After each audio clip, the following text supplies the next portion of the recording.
بعضهم الآن مقطع هرجيله، مطلوب منه 117,000 سعودي وهم يصلحون الهرجيل. منين لهم 117,000 سعودي؟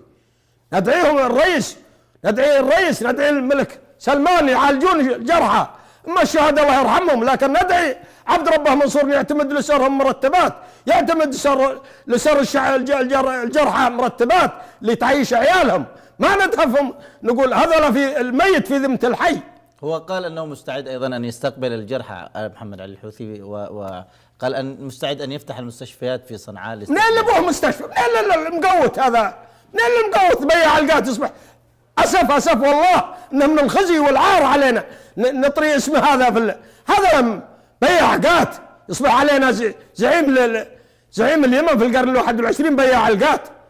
والله إنه من العيب أن تتفاوض رجال الشرعية وزراء الشرعية مع دعاة حرب، مع قطاع الطرق، مع لصوص، مع سرق. كيف المفاوضة نتفاوض ند اللي ند؟ رحنا في الكلام الفاضي ذا. اليمن قيادة الشرعية معنا عبد ربه منصور هادي رئيس اليمن، رجل بذل حياته من أجل اليمن. هناك تقصير من قبل وزارة الصحة، من قبل الشرعية في علاج الجرحى. الشرعية وش الشاطرة تسيب في البيت العطل ما مع ابوها وزارة. احنا نطالب بانهاء الوزارات ذي.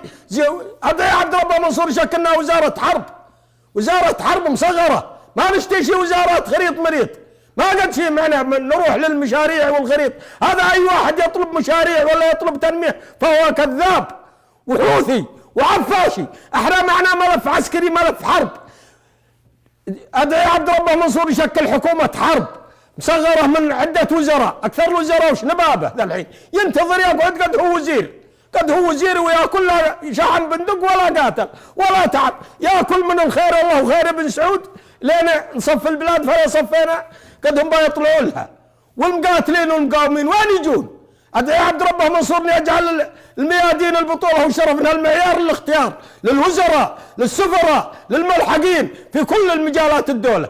أي قامنا زي اللي بدله وجاله بخمس وكرفته يسوونه وزير ولا قايد. لا جاء معركة واللي يجي مبسوط من الفندق، من فنادق 5 نجوم 7 نجوم، ما هو بعامل الشعب خير، وعاده مظلل بطنه ملان، وبيجي عنده المقاوم والمقاتل جوع وبيقول هذولا هذونا.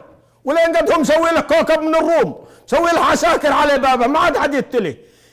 المعيار الجبهة، المعيار الميدان من القادة اللي في الميادين، هم اللي يستحقون المناصب، يستحقون يقودون البلاد.